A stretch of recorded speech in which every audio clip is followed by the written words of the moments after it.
Ya, pertama begini, saya percaya bahwa teman-teman yang sudah lama ya di dalam survei itu bertahun-tahun di dunia ini, dia menjalankan riset dengan metodologi yang benar ya, dengan metodologi ilmiah, turun lapangan dengan sebenar-benarnya dan laporannya seperti mohon di lapangan.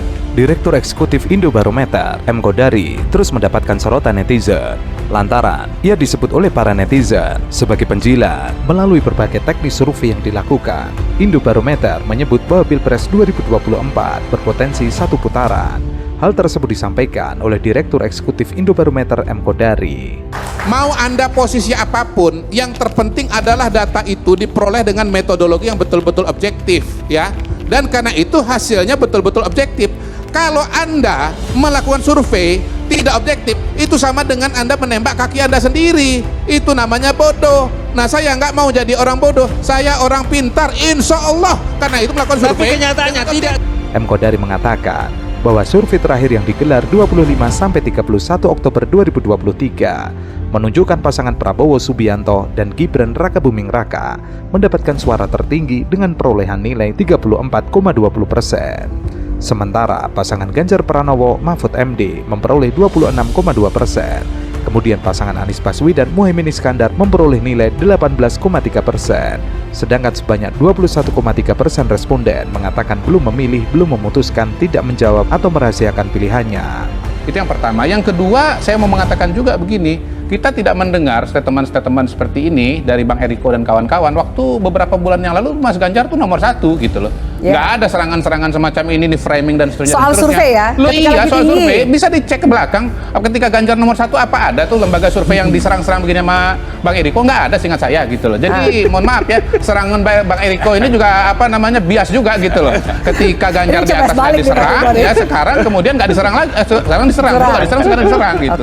Menurut Kodari, dengan mekanisme distribusi normal, jumlah responden yang belum memilih bisa didistribusikan kepada masing-masing bakal pasangan calon presiden wakil presiden dengan nilai distribusi tertinggi untuk bakal pasangan calon yang elektabilitasnya tertinggi dan distribusi terendah untuk bakal paslon dengan elektabilitas rendah. Selain itu, setelah deklarasi 3 bakal pasangan calon presiden dan calon wakil presiden, Kodari membandingkan survei Indobarometer dengan survei lembaga lain. Menurutnya, survei telepon yang dilakukan oleh Patra Data pada 25-30 Oktober 2023, elektabilitas Prabowo Gibran juga unggul dengan nilai 43,9%. Kemudian elektabilitas Ganjar Mahfud sebesar 26,9% dan Anies Muhaimin 18,1%. Yang ketiga, memang masyarakat kita itu dalam setiap pertarungan pada dasarnya itu cuma kembali kepada 2 posisi saja. Apakah perubahan atau kemudian keberlanjutan. Nah, itu black and white tuh ya? Hampir-hampir black and white. Nah, makanya kemudian yang posisinya tuh nggak jelas sebetulnya kejepit dia di tengah itu. Iya. Siapa? Kejepit. Siapa? Nggak tahu lah pokoknya 3 calon lah pokoknya gitu kan, masing-masing silakan mengidentifikasi diri sendiri. Kalau kejepit apakah akan tetap masuk putaran kedua atau tidak menurut Anda? Susah, namanya juga kejepit, nggak bisa lewat.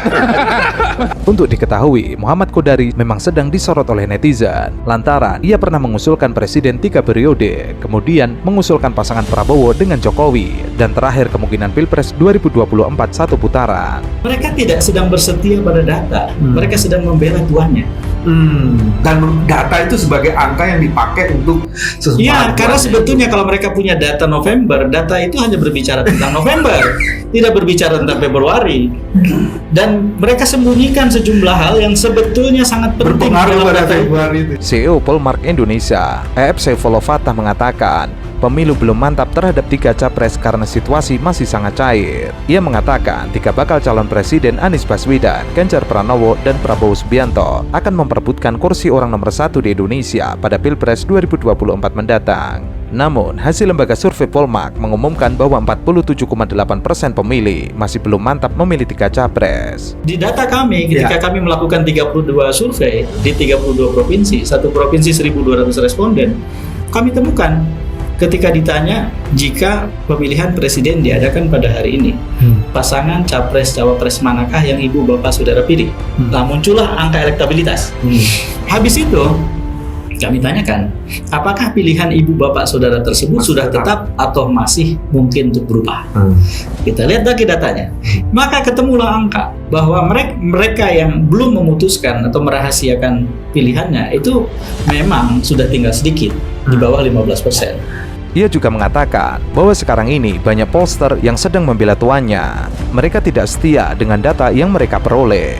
E.F. Saifullah menambahkan bahwa lembaganya telah melakukan survei di 32 provinsi, satu provinsi 1.200 responden. Dari situlah ia menemukan elektabilitas para paslon. Namun yang tidak dilakukan oleh pollster lainnya, ia menemukan bahwa pemilih yang masih merahasiakan pilihannya itu sangat kecil, di bawah 15%. Namun jika ditambahkan pemilih yang bisa berubah antara Prabowo, Ganjar, dan juga Anies Baswedan, itu bisa sampai 43%. Tetapi ketika dilacak datanya, berapa persen dari pemilih Ganjar Mahfud MD yang belum tetap pilihannya? Berapa persen dari pemilih Anies Baswedan Muhaimin Iskandar yang belum tetap pilihannya?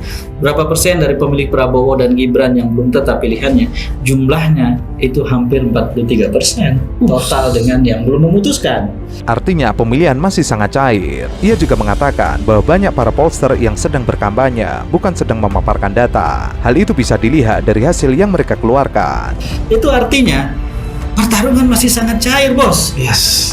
Dan jangan mimpi satu putaran gitu loh. Dengan keadaan itu berarti kalau memang mau dipaksakan satu putaran, ada hal-hal luar biasa, extraordinary yang harus dilakukan, yang kemudian membuat kita jadi berjaga-jaga, pasang kuda-kuda. Enak. Terakhir, E.F. mengatakan bahwa sekarang di banyak daerah, RT/RW sudah mulai sulit untuk memberikan izin kepada para pollster. Mereka akan memberikan izin, namun para kepala desa dan juga para RT tersebut menentukan siapa saja yang boleh disurvei. Hal itulah yang menurut E.F. akan merusak penelitian para surveyor.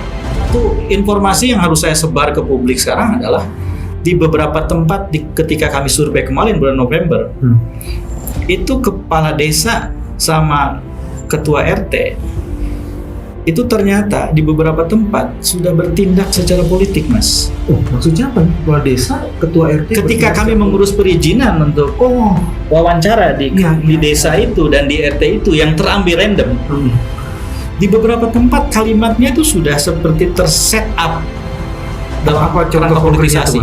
Dia bilang apa itu? Boleh turun survei di sini, tapi respondennya kami yang tentukan. Itu kan artinya menghancurkan penelitian. Kalau kita peneliti tunduk pada itu, ya selesai, datanya tidak berguna. Capek-capek, mahal-mahal penelitian dibuat, hasilnya cuma menghasilkan sampah yang harus kita buang ke tempat sampah.